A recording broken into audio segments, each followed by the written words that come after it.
الحمدللہ رب العالمین والصلاة والسلام علی سید المرسلین اما بعد فاعوذ باللہ من الشیطان الرجیم بسم اللہ الرحمن الرحیم الصلاة والسلام علیک یا رسول اللہ وعلی آلک واصحابک یا حبیب اللہ الصلاة والسلام علیک یا نبی اللہ وعلی آلک واصحابک یا نور اللہ۔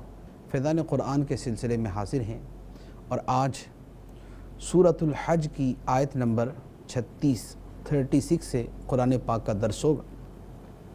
حج کے اہم مناسک میں سے ایک قربانی ہے۔ اللہ تبارک و تعالی نے اس آیت مبارکہ میں اسے بیان فرمایا۔ چنانچہ ارشاد ہوتا ہے بسم اللہ الرحمن الرحیم وَالْبُدْنَ جَعَلْنَاهَا لَكُم مِّن شَعَائِرِ اللَّهِ لَكُمْ فِيهَا خَيْرٌ فَاذْكُرُوا اسْمَ اللَّهِ عَلَيْهَا صَوَافَ فَإِذَا وَجَبَتْ جُنُوبُهَا فَكُلُوا مِنْهَا وَأَطْعِمُوا الْقَانِعَ وَالْمُعْتَرَّ كَذَلِكَ سَخَّرْنَاهَا لَكُمْ لَعَلَّكُمْ تَشْكُرُونَ۔ اور قربانی کے بڑی جسامت والے جانوروں کو ہم نے تمہارے لیے اللہ کی نشانیوں میں سے بنایا، تمہارے لیے ان میں بھلائی ہے تو ان پر اللہ کا نام لو، اس حال میں کہ ان کا ایک پاؤں بندھا ہوا ہو، 3 پاؤں پر کھڑے ہوں، پھر جب ان کے پہلو گر جائیں تو ان میں سے کھاؤ، اور قناعت کرنے والے اور بھیک مانگنے والے کو کھلاؤ۔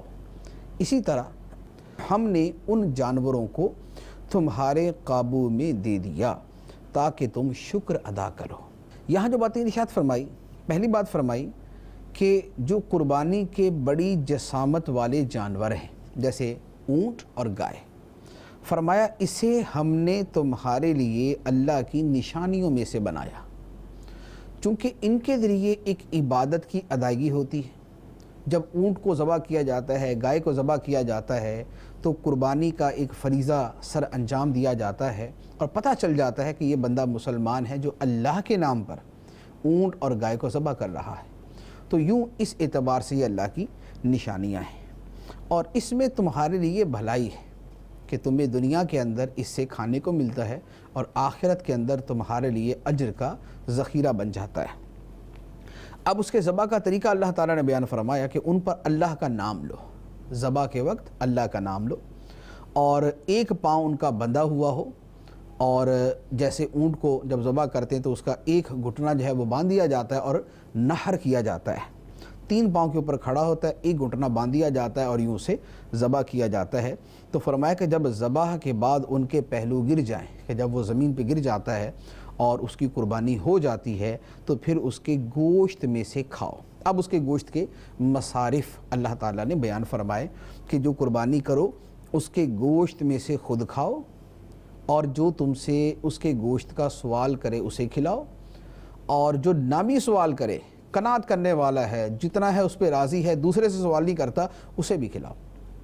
تو گوشت قربانی کا جو ہے وہ خود بھی کھایا جائے۔ یہاں حج کی قربانی کا بیان ہے، لیکن عام قربانیوں کے احکام بھی یہی ہیں کہ جو قربانی منت کی نہیں ہے اس میں سے خود کھاؤ، جو منت کی ہے اس میں سے خود کھانا منع ہوتا ہے، وہ فقراء کا حق ہوتا ہے۔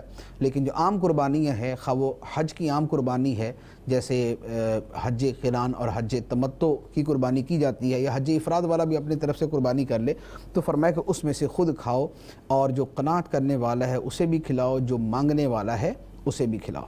تو اللہ تعالیٰ فرماتا ہے کہ یہ جانور ہم نے تمہارے قابو میں دے دیے۔ اب قابو میں دے دیے سے کیا مراد ہے؟ اس سے مراد یہ ہے کہ جانور اپنی طاقت کے اعتبار سے ہم سے زیادہ ہے۔ مثال کے طور پہ اونٹ کی طاقت ہم سے زیادہ ہے، اونٹ ہم سے زیادہ جاندار ہے، ہم سے زیادہ طاقت والا ہے، لیکن ہم اسے ذبح کرتے ہیں، وہ ہمیں ذبح نہیں کرتا۔ تو یہ کیوں؟ اس لیے کہ اللہ نے اسے ہمارے قابو میں دے دیا، اسے اللہ نے وہ عقل نہیں عطا فرمائی جو ہمیں عطا فرمائی ہے، اسے وہ طریقہ نہیں پتہ جو ہمیں اللہ تعالیٰ نے سکھا دیا ہے۔ تو فرمایا کہ یہ اللہ تعالیٰ کی نعمتیں ہیں، اللہ نے تمہارے قابو میں یہ قربانی کے جانور دے دیے تاکہ تم اس کا شکر ادا کرو۔ اس کے بعد اللہ تعالیٰ قربانی کا مقصد اور قربانی میں اخلاص کی شرط کو بیان کرتا ہے۔ چنانچہ ارشاد فرمایا لن ینال اللہ لحومها ولا دماؤها ولكن يناله التقوى منكم كذلك سخرها لكم لتكبروا الله على ما هداكم وبشر المحسنین۔ اللہ کے ہاں ہرگز نہ ان کے گوشت پہنچتے ہیں اور نہ ان کے خون، البتہ تمہاری طرف سے پرہیزگاری اس کی بارگاہ تک پہنچتی ہے۔ اسی طرح ہم نے یہ جانور تمہارے قابو میں دے دیے تاکہ تم اس بات پر اللہ کی بڑائی بیان کرو کہ اس نے تمہیں ہدایت دی، اور اے حبیب نیکی کرنے والوں کو خوشخبری دے دو۔ یہاں اللہ تعالیٰ نے فرمایا کہ جب تم جانور ذبح کرتے ہو تو اس کا گوشت اللہ کی بارگاہ میں نہیں جاتا، اس کا خون اللہ کی بارگاہ میں نہیں جاتا، خون تمہارے سامنے بہہ جاتا ہے، گوشت تم کھا جاتے ہو تو گوشت کا نفع تو تم نے اٹھایا، اللہ کی بارگاہ تک یہ گوشت اور خون نہیں جاتا۔ ہاں جو تمہارے دلوں میں تقویٰ ہوتا ہے، اللہ کی رضا حاصل کرنے کا جذبہ ہوتا ہے، وہ جو اخلاص تمہارے دلوں کے اندر موجود ہے، اللہ کی بارگاہ میں وہ پیش کیا جاتا ہے۔ تو لہذا صرف اور صرف اسی پر اپنی نظر نہ رکھو کہ ہم نے کیسا جانور قربان کر دیا، شہر کا سب سے مہنگا جانور اور سب سے خوبصورت جانور اور سب سے طاقت والا جانور اور سب سے اونچے قد والا جانور، ان چیزوں کے اوپر ہی توجہ نہ رکھو۔ یہ دیکھو کہ تمہارے دل میں اخلاص کتنا ہے۔ اگر دل کے اندر اخلاص کا ذرہ نہیں ہے، ریاکاری ہے، تو بھلے دنیا کا سب سے بڑا مہنگا جانور اللہ کی راہ میں قربان کر دے، کوئی فائدہ نہیں، کوئی ثواب نہیں ملے گا، الٹا گناہ ملے گا۔ اور اگر دکھنے کے اندر جانور تو بیچارہ چھوٹا سا ہو، قیمت بھی اس کی کم ہو، لیکن قربانی کے قابل ہو، وہ اللہ کی راہ میں ذبح کر دیا، لیکن دل میں اخلاص اعلیٰ درجے کا موجود ہے، تو یہ اس دنیا کے سب سے بہترین جانور سے بڑھ کر قربانی کرنے والے کی قربانی کو اللہ کی بارگاہ میں مقبول کروائے گا کہ جس کے دل میں اخلاص نہیں تھا، اور اس چھوٹے سے جانور ذبح کرنے والے کے دل کے اندر اخلاص موجود تھا۔ تو فرمایا کہ ان قربانیوں کے گوشت اور خون اللہ کی بارگاہ میں نہیں پہنچتے، وہ تمہارے دلوں کا تقویٰ ہے جو اللہ کی بارگاہ میں پیش کیا جاتا ہے۔ اب اس کے بعد چونکہ مسلمانوں کو حج اور عمرے سے روکا گیا تھا، کفار مکہ نے مسلمانوں کو عمرے سے روکا تھا، حج نہیں کرنے دیتے تھے، تنگ کرتے تھے، تو اللہ تبارک و تعالیٰ نے فرما دیا کہ مسلمانوں کا دفاع اللہ تعالیٰ فرمائے گا۔ اور چونکہ مسلمانوں پہ ظلم کیا جاتا تھا، تنگ کیا جاتا تھا، مسلمان آگے سے عرض بھی کرتے تھے کہ یا رسول اللہ صلی اللہ علیہ وسلم ہمیں اجازت دے کہ ہم اسے بدلا لیں، لیکن نبی پاک علیہ الصلوۃ نے منع فرما دیا، اور آپ منع فرما دیا کرتے تھے۔ پھر جب مدینہ منورہ ہجرت کر کے آ گئے تو پھر جہاد کی اجازت دی گئی، تو وہ جو جہاد کی اجازت کی پہلی آیت ہے وہ یہاں پر بیان کی گئی۔ چنانچہ ارشاد فرمایا ان اللہ یدافع عن الذین آمنوا ان اللہ لا يحب كل خوان کفور، بے شک اللہ مسلمانوں سے مصیبتیں دور کرتا ہے، بے شک اللہ ہر بڑے بددیانت ناشکرے کو پسند نہیں فرماتا۔ اذن للذین یقاتلون بأنہم ظلموا وإن اللہ علی نصرہم لقدیر الذین اخرجوا من دیارہم بغیر حق الا ان یقولوا ربنا اللہ ولولا دفع اللہ الناس بعضهم ببعض لہدمت صوامع وبیع وصلوات ومساجد یذکر فیہا اسم اللہ کثیرا وَلَيَنْصُرَنَّ اللَّهُ مَنْ يَنْصُرُهُ إِنَّ اللَّهَ لَقَوِيٌّ عَزِيزٌ۔ جن مسلمانوں سے لڑائی کی جاتی ہے انہیں اجازت دے دی گئی ہے کیونکہ ان پر ظلم کیا گیا ہے، اور بے شک اللہ ان کی مدد کرنے پر ضرور قادر ہے۔ وہ جنہیں ان کے گھروں سے ناحق نکال دیا گیا صرف اتنی بات پر کہ انہوں نے کہا تھا ہمارا رب اللہ ہے، اور اگر اللہ آدمیوں میں سے ایک کو دوسرے سے دفع نہ فرماتا تو ضرور عبادت گاہوں اور گرجوں اور کلیساؤں اور مسجدوں کو گرا دیا جاتا جن میں اللہ کا کثرت سے ذکر کیا جاتا ہے، اور بے شک اللہ اس کی ضرور مدد فرمائے گا جو اس کے دین کی مدد کرے گا، بے شک اللہ ضرور قوت والا غلبے والا ہے۔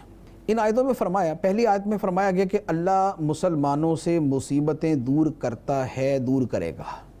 آج تک یعنی جب یہ آیت نازل ہوئی تب تک مسلمانوں پر مظالم ہوتے تھے، کفار تنگ کرتے تھے، تو اللہ تعالیٰ نے فرمایا کہ اللہ تعالیٰ مسلمانوں سے مصیبتیں دور کرے گا۔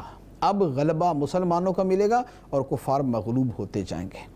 اور اللہ تعالیٰ نے فرمایا کہ اللہ تعالیٰ ہر بڑے بد دیانت ناشکرے کو ناپسند کرتا ہے۔ بد دیانت ناشکرا، اللہ اسے ناپسند کرتا ہے۔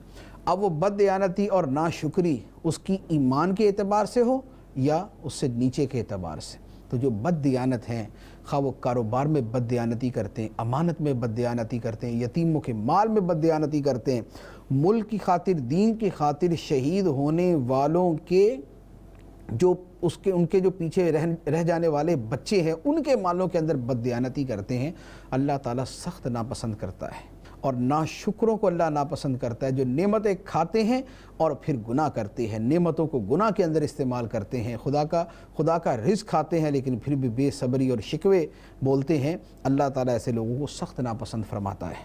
اب اس کے بعد فرمایا کہ جن مسلمانوں سے لڑائی کی جاتی ہے، جنہیں تنگ کیا جاتا ہے، مارا جاتا ہے، فرمایا اب انہیں بھی جہاد کی اجازت دے دی گئی۔ کیوں اجازت دی گئی؟ فرمایا اس لیے کہ ان پہ ظلم کیا گیا، یہ بیچارے کم تھے، قلیل تھے، بے سر و سامان تھے، طاقت نہیں تھی ان کے پاس، ان پہ ظلم کیا گیا، انہیں تنگ کیا گیا۔ اب اللہ تعالیٰ فرماتا ہے کہ اب ان کو جواب دینے کی اجازت دے دی گئی۔ اسے کہتے ہیں دفاعی جہاد، جوابی اقدام، کہ ان پر چونکہ ظلم کیا جاتا تھا تو اب ان کو اجازت دے دی گئی کہ جو تم پہ ظلم کرے ان سے بدلہ لو، ان کو بتاؤ کہ ہم اتنے بھی کمزور نہیں ہیں کہ تم ہمیں اس طرح دباتے رہو۔ تو فرمایا، اللہ تعالیٰ فرماتا ہے کہ بے شک اللہ ان کی مدد کرنے پر ضرور قادر ہے، اللہ نے اجازت دی ہے انہیں بدلہ لینے کی تو اللہ ان کی مدد بھی فرمائے گا۔ اور یہ کون لوگ ہیں؟ فرمایا یہ وہ تھے کہ جنہیں اس بات پر ان کے گھروں سے نکال دیا گیا، انہیں ان کا وطن چھوڑنے پر مجبور کر دیا گیا، انہیں ان کے گھر بار سے نکال دیا گیا۔ کس بات پہ؟ اس لیے کہ یہ کہتے تھے کہ ہمارا رب اللہ ہے۔ خدا کو ماننے پر، خدا کی محبت میں، خدا کی خاطر، خدا پر ایمان لانے کی وجہ سے ان لوگوں کے ان کے گھروں سے نکال دیا گیا، وطن چھڑوا دیے گئے، بیوی بچوں سے دور کر دیا گیا، کاروبار ان کے تباہ کر دیے گئے۔ تو فرمایا کہ صرف اس بات کے اوپر ان پر یہ ظلم کیے گئے، اب انہیں بھی اجازت دے دی گئی ہے کہ جنہوں نے تم پر زیادتی کی تھی ان سے بدلہ لو جا کے۔ اب اگر تم پر کوئی حملہ کرے تو اس سے تم بھی بدلہ لینے کی تمہیں بھی اجازت ہے۔ اب اللہ تعالیٰ جہاد کی حکمت بیان فرماتا ہے، فرمایا کہ اگر اللہ تعالیٰ یہ نہ کرے کہ لوگوں کے ایک گروہ کو دوسرے گروہ سے دفع کروا دے، ایک دوسرے کو تباہ کر دیتا ہے، دوسرا تیسرے کو تباہ کر دیتا ہے، تیسرا چوتھے کو تباہ کر دیتا ہے، فرمایا اگر یہ نہ ہو تو پھر اگر یہ نہ ہوتا، اگر ایسا تاریخ کے اندر نہ ہوتا تو نہ راہبوں کی عبادت گاہیں بچتی، نہ عیسائیوں کے گرجے بچتے، نہ یہودیوں کے کلیسا بچتے، نہ مسلمانوں کی مسجدیں بچتی۔ مشرک غالب آتے، مشرک اللہ کو ماننے والوں کو سب کو تباہ و برباد کر دیتے ہیں۔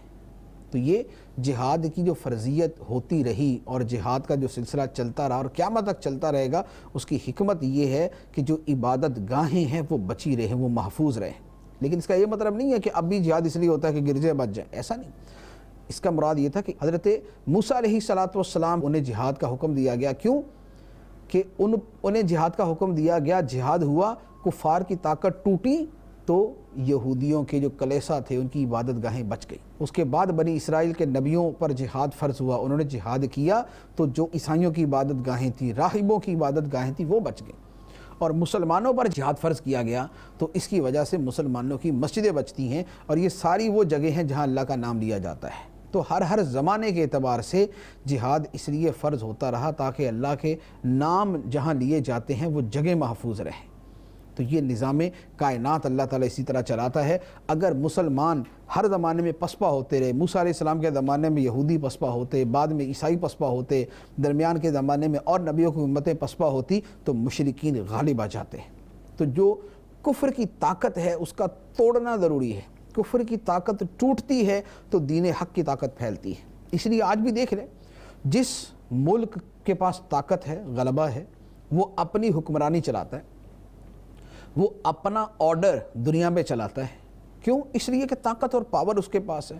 جب مسلمانوں کے پاس تھی تو دنیا کے اندر مسلمان اپنا حکم چلاتے تھے، اور مسلمانوں کا حکم کون سا ہوتا تھا؟ جو قرآن کی روشنی میں ہوتا تھا، جو حدیث کی روشنی میں ہوتا تھا۔ تو جب مسلمان مغلوب ہو گئے، کفار غالب آ گئے، تو اب کفار کی حکومت چلے۔ تو اس لیے کفار کا زور توڑنا ضروری ہے تاکہ اسلام کی تبلیغ میں کسی قسم کی کوئی رکاوٹ نہ رہے۔ اگرچہ ملکوں کے اندر، بہت سارے ملکوں کے اندر اجازت ویسے بھی ہوتی ہے کہ آئیں آپ نے دین کی تبلیغ کریں، لیکن وہ جو کفار ہیں ان کے لیے اسلام قبول کرنے میں ایک رکاوٹ یہ بھی ہوتی ہے کہ وہ جو ان کی بڑی بڑی طاقتیں ہیں وہ ان کے لیے ایک قسم کی باعث ترغیب بن رہی ہوتی ہیں۔ تو کفر کی طاقت کا ٹوٹنا جو ہے وہ ان کے لوگوں کے دلوں کو اسلام کی طرف مائل کرنے کا ذریعہ بنتا ہے۔ یہ جو اقدامی جہاد ہے یہ اس کی حکمت ہے۔ اس کے بعد اللہ تعالیٰ نے حکمرانوں کی ذمہ داری بیان فرمائی۔ حکمرانوں کی ذمہ داری کیا ہے اللہ تعالیٰ نے اس آیت مبارکہ میں بیان فرمائی۔ اس آیت کو سمجھنا بڑا ضروری ہے حکمرانوں کے لیے کہ جنہوں نے صرف مال جمع کرنا اور بس اسی طرح کے کاموں کو اپنی زندگی کا اور اپنی حکمرانی کا مقصد بنایا ہوا، اللہ تعالیٰ اس کا مقصد کیا بیان فرماتا ہے۔ ارشاد فرمایا الذین ان مکناہم فی الارض اقاموا الصلاة وآتوا الزکاة وامروا بالمعروف ونہوا عن المنکر وللہ عاقبۃ الامور۔ وہ لوگ کہ اگر ہم انہیں زمین میں اقتدار دیں تو نماز قائم رکھیں اور زکوٰۃ دیں اور بھلائی کا حکم کریں اور برائی سے روکیں، اور اللہ ہی کے قبضے میں سب کاموں کا انجام ہے۔ 4 باتیں ارشاد فرما کہ اللہ جن کو اقتدار دے، یہ 4 کام ان کی بنیادی ذمہ داریوں میں سے ہیں۔ نمبر 1، نماز قائم رکھیں۔ نماز قائم رکھیں کہ مسلمانوں کو اس کے اوپر ہر اعتبار سے جو سہولت دے سکتے ہیں وہ سہولت دیں، جو قانون بنا سکتے ہیں وہ قانون بنائیں، انہیں نماز کی طرف، انہیں مسجدوں کی طرف لانے کے اقدامات کریں۔ یہ نہیں ہے کہ حکمران نہ خود نماز پڑھے نہ کبھی نماز کے بارے میں دوسروں کو بولے، بلکہ ایسے ہمارے ہاں لوگ گزرتے ہیں کہ معاذ اللہ نماز پڑھنے والوں کا مذاق اڑاتے ہیں۔ جیسے آج کا زمانے میں کہ نماز پڑھنے والوں کی حوصلہ افزائی کرنا تو دور کی بات ہے، یا نماز کے لیے انتظامات کرنا تو دور کی بات ہے، جو نماز پڑھے اس کا مذاق اڑایا جاتا ہے۔ جو مذہبی وضع قطار حلیہ اختیار کر لیتا ہے اس کا مذاق اڑایا جاتا ہے۔ تو اگر یہی کیا جائے گا تو پھر اس کا انجام بھی وہی ہوگا جو ایسے لوگوں کا ہوتا ہے۔ دوسری بات فرمائی زکوٰۃ دیں، خود زکوٰۃ دیں اور زکوٰۃ وصول کریں اور زکوٰۃ کی ترغیب دیں اور زکوٰۃ کا نظام بنائیں اور نیکی کا حکم دیں، بھلائی کا حکم کریں۔ لوگوں کے اندر حکمران کا یہی کام نہیں ہے کہ اس نے صرف ٹیکس جمع کرنا ہے اور اس نے بس صرف یہی کام کرنا ہے۔ یہ جو جدید نظام حکومت دنیا کے اندر رائج ہیں ان کے اندر صرف یہی کہا جاتا ہے کہ نہیں جناب حکومت کا کام ہے کہ ملک کا دفاع کرے، ٹیکس جمع کرے، بس 2-4 اور کام ہے ان کے پلے میں ڈال دیا اور اس کے بعد باقی سب مال کھاتے رہے۔ وہ یہ نظام حکومت نہیں ہے۔ اللہ تعالیٰ فرماتا ہے وہ بھلائی کا حکم دیں، وہ نیکیوں کی ترغیب دیں، وہ معاشرے کے اندر اچھائیاں پھیلنے کا ذریعہ بنیں، وہ لوگوں کو اخلاق سکھائیں، وہ لوگوں کی دینی تربیت کریں، وہ لوگوں کو مینر سکھائیں، وہ لوگوں کو زندگی گزارنے کا طریقہ سکھائیں، وہ لوگوں کو دین پر چلائیں، وہ لوگوں کو دین پر چلنے کا طریقہ بتائیں، وہ انہیں علم دین ان کے درمیان پھیلائیں۔ وہ یہ کام کریں، صرف یہ نہیں ہے کہ ٹیکس جمع کرے اور فارغ، ایسا نہیں۔ اور چوتھی بات ارشاد فرمائی برائی سے روکیں، برائی سے روکیں۔ یہ نہیں ہے کہ جو مرضی برائی معاشرے میں پھیلتی رہے، بے حیائی اور گندے ڈرامے اور فلمیں اور گندگی اور ڈانس اور رقص اور کامیڈی اور جناب کفریات بکتے رہیں لوگ اور فلمیں عام ہوتی رہیں، جو مرضی ہوتا رہے۔ نہیں، یہ سب کیا جی، یہ کلچر ہے، یہ رقص ڈے ہے، یہ فلاں ہے، یہ فلاں ہے۔ حکمران اگر یہ کریں گے تو خدا کی بارگاہ میں جواب بھی اتنا کا دینا پڑے گا۔ اگر 10 کروڑ لوگ گناہ کریں گے تو 10 کروڑ کا حساب اس حکمران کو دینا پڑے گا جس کی یہ رعایا تھی، کیونکہ اللہ فرماتا ہے کہ ہم ان کو اقتدار دیں گے تو یہ کام کریں، یہ برائی سے روکیں۔ برائی کیا ہے؟ برائی وہ ہے کہ جس کو صرف لوگ برا سمجھیں، جسے اللہ برا قرار دے وہ برائی نہیں، جسے قرآن برا کہے وہ برائی نہیں، جسے اللہ کے رسول برا کہیں وہ برائی نہیں۔ تو یہ اچھائی اور برائی کا کون سا معیار ہے کہ اللہ رسول کسے اچھا کہیں تو ان لوگوں کی نظر میں وہ اچھائی نہیں، اللہ رسول جسے برا کہیں ان لوگوں کی نظر میں برائی نہیں ہے۔ نہ گانا برا ہے، نہ فلم بری ہے، نہ ڈرامہ برا ہے، نہ بے حیائی کے کپڑے برے ہیں، نہ جناب یہ رنگ برنگے جو پوسٹر اور بینرز اور جو بڑے بڑے پینا فلیکس اور بورڈ وغیرہ لگے ہوئے، بے حیائی کے جتنے اشتہارات لگے ہوئے کے اندر کوئی برائی کوئی نہیں۔ کیوں؟ یہ جناب یہ تو ویسے چیزیں بیچ رہے ہیں، یہ تیل صابن بیچ رہے ہیں، بس اس میں کیا ہو گیا؟ تو وہ جو قرآن کی آیتیں، وہ جو اللہ رسول کے فرامین ہیں، اس کی کوئی حیثیت نہیں۔ وہ جو ان کو برا کہتے ہیں، حرام کہتے ہیں، ان کو جہنم میں لے جانے کا ذریعہ کہتے ہیں، وہ کچھ بھی نہیں۔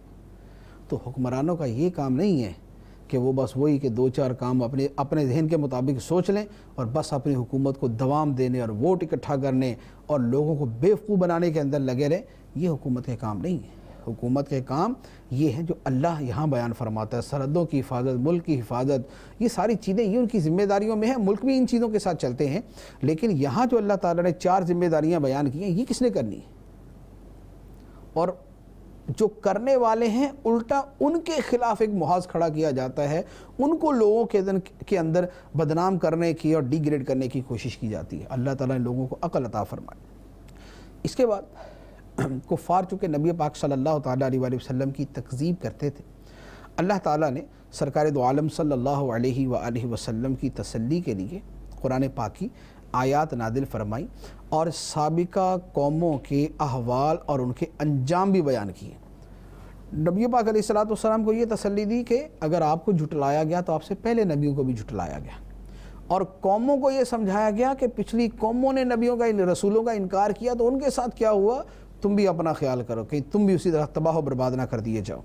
چنانچہ ارشاد فرمایا وَإِن يُكَذِّبُوكَ فَقَدْ كَذَّبَتْ قَبْلَهُمْ قَوْمُ نُوحٍ وَعَادٌ وَثَمُودَ وَقَوْمُ إِبْرَاهِيمَ وَقَوْمُ لُوطٍ وَأَصْحَابُ مَدْيَنَ وَكُذِّبَ مُوسَى فَأَمْلَيْتُ لِلْكَافِرِينَ ثُمَّ أَخَذْتُهُمْ فَكَيْفَ كَانَ نَكِيرٌ۔ اور اے حبیب، اگر یہ کفار تمہاری تکذیب کرتے ہیں تو بے شک ان سے پہلے نوح کی قوم اور عاد اور ثمود تکذیب کر چکے ہیں، اور ابراہیم کی قوم اور لوط کی قوم اور مدین والے اور موسیٰ کی تکذیب کی گئی تو میں نے کافروں کو ڈھیل دی، پھر انہیں پکڑا تو میرا عذاب کیسا ہوا، اور کتنی ہی بستیوں کو ہم نے ہلاک کر دیا اور وہ ظالم تھیں، تو اب وہ اپنی چھتوں کے بل گری پڑی ہیں، اور کتنے کنویں بیکار پڑے ہیں اور کتنے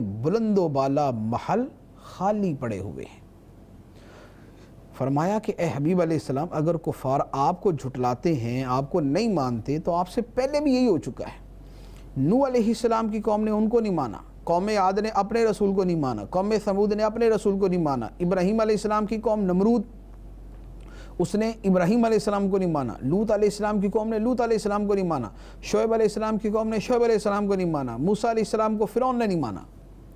تو فرمایا کہ یہ پوری تاریخ ہے، یہ اللہ کے رسولوں کی تاریخ چلتی آ رہی ہے کہ انہیں ایذا دی جاتی تھی، انہیں جھٹلایا جاتا تھا، انہیں معاذ اللہ جھوٹا کہا جاتا تھا، لیکن اللہ تعالیٰ فرماتا ہے میں کافروں کو ڈھیل دیتا رہا، وہ جھٹلاتے تھے، میں ڈھیل دیتا تھا، پھر ان کی گرفت ہوتی تھی اور تباہ و برباد کر دیا جاتا تھا۔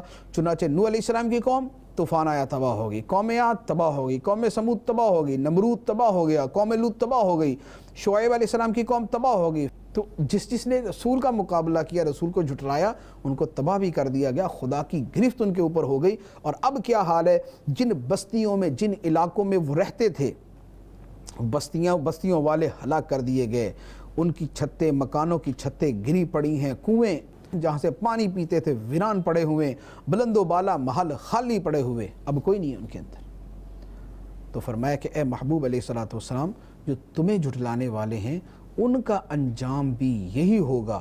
جب تک اللہ تعالیٰ کی مہلت باقی ہے تب تک تو ان کی بچت ہے، لیکن جب مہلت ختم ہو جائے گی تو پھر ان کا معاملہ یہی ہوگا، لہذا ان کے لیے بہتر ہے کہ ایمان لے آئیں۔ تو پھر اللہ تعالیٰ نے مختلف انداز کے اندر جو نبی پاک علیہ السلام کے مخالفین تھے ان پہ عذاب مختلف انداز میں آیا۔ ان کو اس انداز میں تو نہیں آیا کہ طوفان آیا اور سب کو تباہ کر دیا گیا یا سمندر میں غرق کر دیے گئے۔ میدان بدر میں جو کفار کی ہلاکت تھی وہ خدا کا عذاب تھا، جو اور غزوات کے اندر اللہ تعالیٰ کی گرفت تھی وہ خدا کا عذاب تھا جو کافروں پہ آیا۔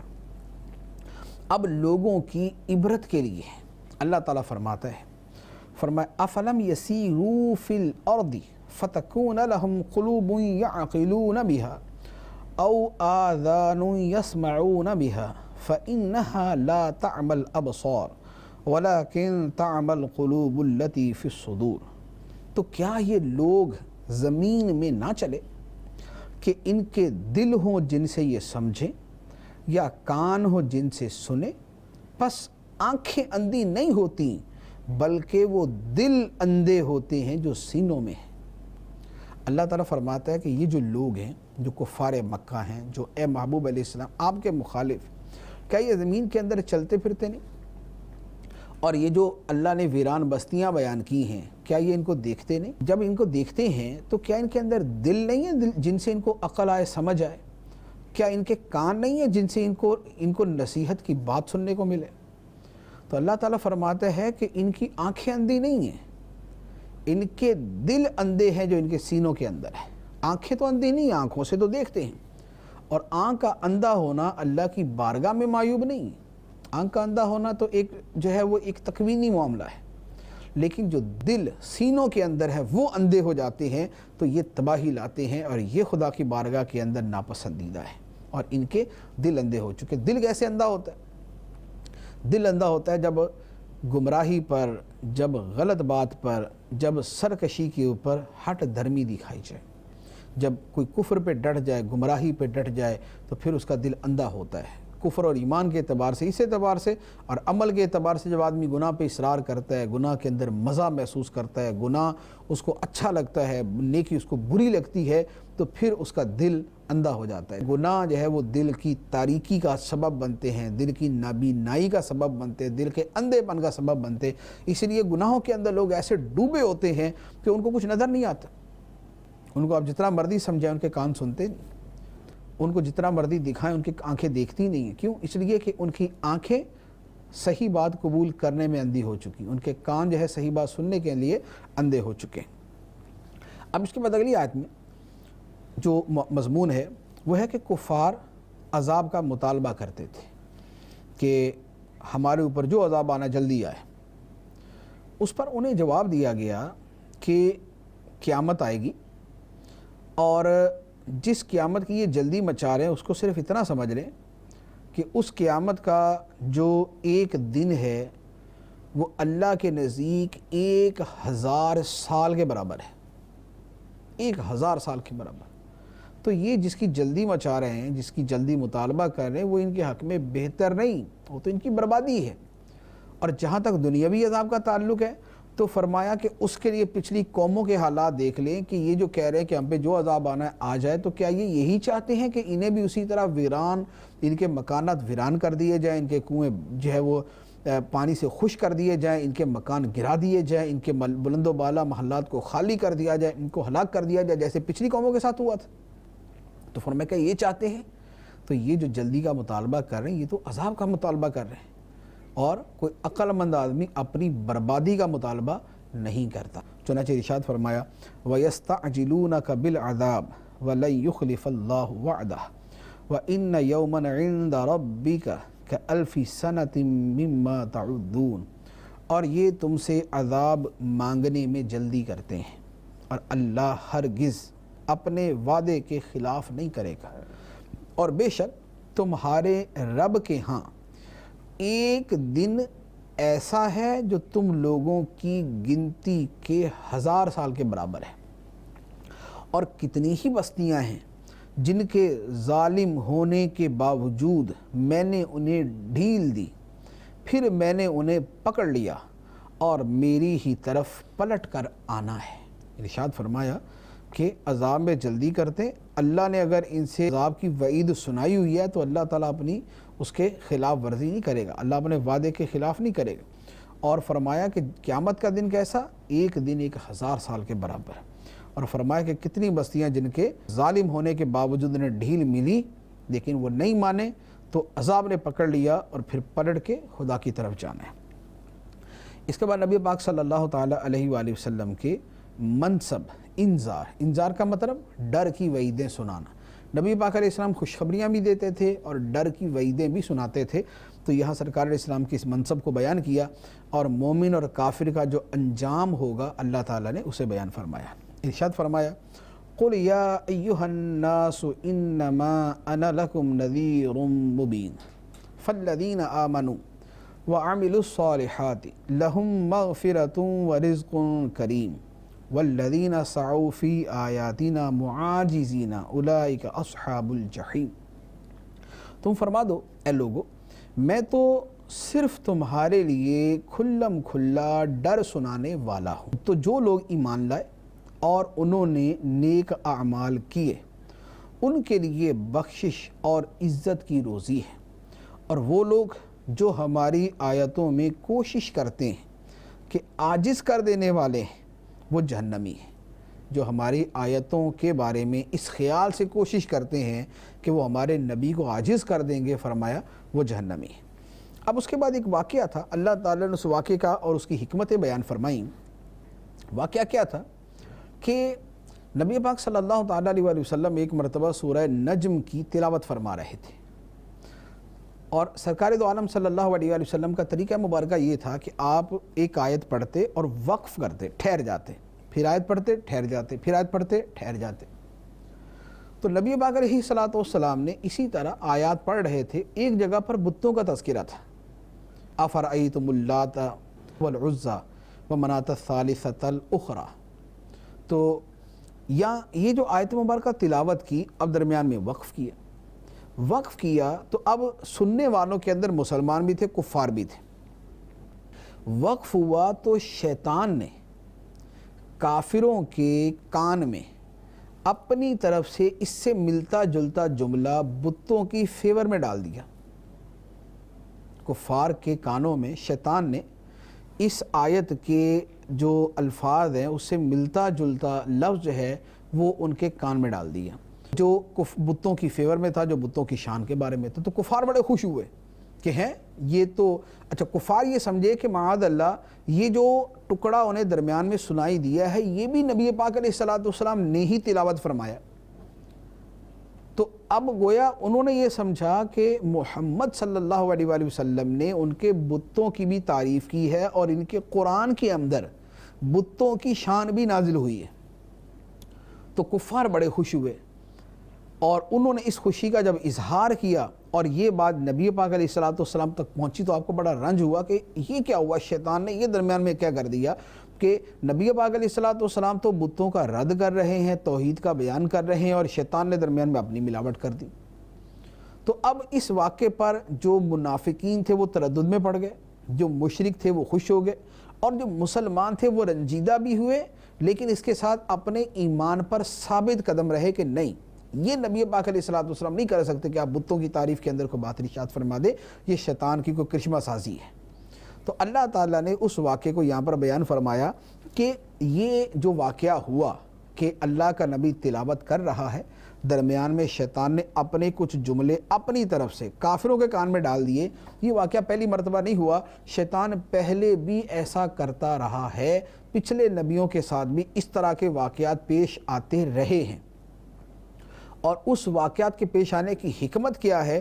اس واقعے کے پیش آنے کی ایک تو یہ ہوتا تھا کہ شیطان ایسا کرتا تھا، لیکن اللہ تعالیٰ اپنے کلام کو محفوظ رکھتا تھا، اور شیطان کی جو درمیان کی حرکت اور اس کے جو الفاظ ہوتے تھے اللہ تعالیٰ اسے ختم کر دیتا تھا۔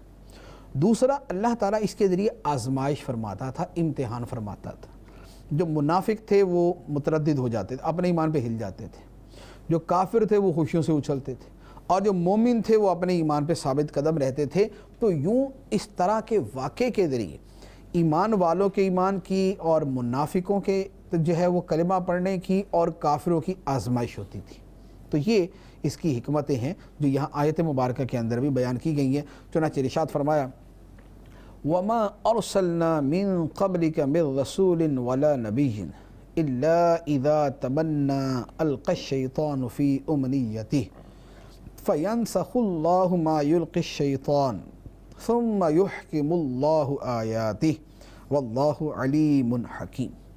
اور ہم نے تم سے پہلے جتنے رسول اور نبی بھیجے، ہر ایک کو کبھی نہ کبھی یہ واقعہ پیش آیا کہ جب اس نے اللہ کا کلام پڑھا تو شیطان نے ان کے پڑھنے میں لوگوں پر کچھ اپنی طرف سے ملا دیا، تو اللہ شیطان کے ڈالے ہوئے کلام کو مٹا دیتا ہے، پھر اللہ اپنی آیتوں کو پختہ کر دیتا ہے، اور اللہ علم والا، حکمت والا ہے۔ اللہ اپنی آیت کو پختہ کرتا ہے تاکہ شیطان کے ڈالے ہوئے کو ان لوگوں کے لیے فتنہ کر دے جن کے دلوں میں بیماری ہیں اور جن کے دل سخت ہیں، اور بے شک ظالم لوگ دور کے جھگڑے میں پڑے ہوئے ہیں۔ اور اللہ اپنی آیتوں کو پکا کرتا ہے تاکہ جنہیں علم دیا گیا ہے وہ جان لے کہ یہ قرآن تمہارے رب کے پاس سے حق ہے، تو اس پر ایمان لائیں۔ تو تو اس کے لیے ان کے دل جھک جائیں، اور بے شک اللہ ایمان والوں کو سیدھی راہ کی طرف ہدایت دینے والا ہے۔